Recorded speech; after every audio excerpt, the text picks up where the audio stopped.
Salut, c'est Anaïs et on se retrouve pour le débrief Nantes-OM. Alors pour mes 3 tops, dans le premier c'est le bon match d'Alvaro González, le deuxième c'est les 6 arrêts au total durant ce match de Steve Mandanda et le troisième c'est les 700 supporters présents durant ce match.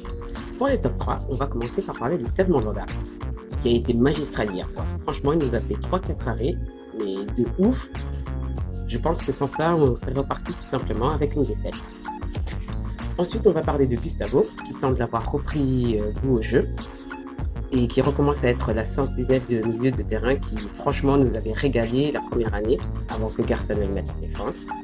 Et ensuite, pour le top 3, bon, je ne vais pas parler vraiment de top, mais plutôt d'une amélioration. Ça y est, les joueurs ont commencé à courir et contrairement à la semaine dernière contre Reims, on n'avait pas l'impression tout simplement de jouer contre 10 clones du Snapchat. Alors mes 3 flops, dont le premier c'est qu'on n'a pas eu d'occasion pour marquer, le deuxième c'est le pénalty raté par Benedetto et le troisième du coup on reste sur ce score de 0-0, ce match nul. Comment passer à côté du pénalty raté? On donne la balle à Benedetto, c'est très bien, première titularisation, s'il peut mettre un premier but, franchement c'est royal.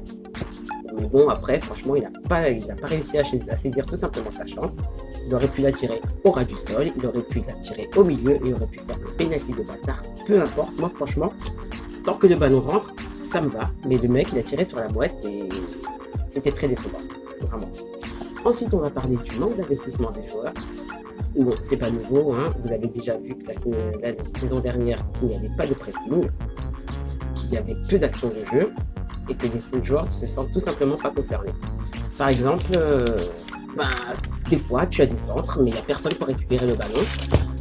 Le ballon file, personne n'en a rien à foutre. Bon, apparemment, quelqu'un va y aller, mais on ne sait pas vraiment qui.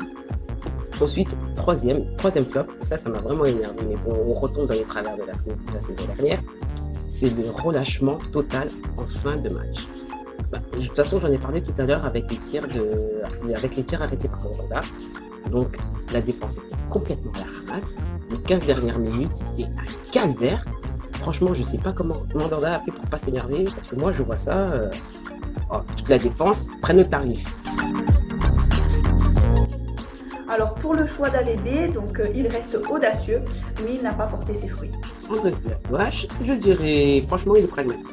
En même temps, il fait ce qu'il peut avec ce qu'il a, avec son effectif, notamment avec Jordan Amavi. Bon, on va pas s'étendre sur lui parce que ça sert à rien de s'énerver, mais pour l'instant, bon, c'est pas le même schéma tactique. On voit pas vraiment de différence par rapport à l'année dernière, mais on va pas de suite tirer dessus, on va voir et attendre ce que ça donne. Donc l'arbitrage a joué en notre faveur, avec cette occasion de marquer ce penalty que nous avons raté. Bon, je vais vous dire, à la base, j'étais plutôt dubitatif quand j'ai su que c'était Bastien qui allait nous arbitrer. Après, je pense que vous vous rappelez encore des événements de l'année dernière, hein, on va pas s'emmerder avec ça. Donc je suis content parce que pour une fois, on n'a pas trop été volé. On a eu un penalty, même s'il n'a pas été réussi.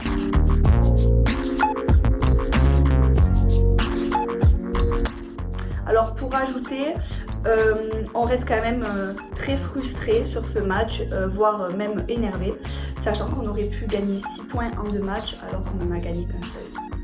Mouillez le maillot, sortez-vous les doigts du cul, on en a marre d'être en fin de tableau. Ciao les gars!